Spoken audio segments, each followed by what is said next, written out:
Direction l'Angleterre à présent avec une image plutôt rare, disons-le, très rare même. Les internes en médecine, les junior doctors comme on les appelle en Angleterre, lancent une grève inédite.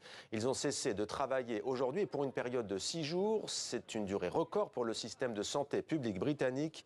On retrouve pour tout comprendre Sarah Menaille en direct de Londres. Bonsoir Sarah, pourquoi ce mouvement social? Que réclament les internes anglais?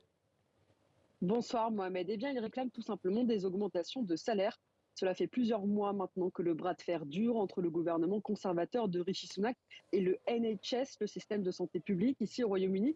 Mais le gouvernement ne plie pas. Alors ces juniors docteurs réclament une indexation de leur salaire sur l'inflation, une inflation qui tourne autour des 5%. En tout cas, c'était les chiffres du mois de décembre. Et selon le syndicat BMA, British Medical Association, eh bien, les salaires de ces jeunes docteurs ont baissé de près d'un quart depuis 2008 en raison justement de cette inflation. Alors il y a une grave crise du coût de la vie ici au Royaume-Uni et particulièrement à Londres, où les médecins, les jeunes médecins disent ne même plus pouvoir se loger, ne plus pouvoir subvenir à leurs besoins les plus primaires.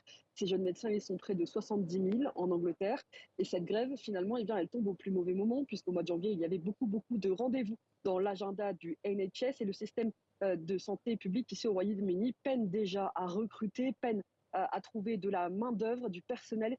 Et les listes d'attente, elles s'allongent pour les patients. Selon le quotidien The Times, ce sont 1 million de rendez-vous de santé qui ont été annulés depuis plusieurs mois au total à cause des grèves de ces junior doctors.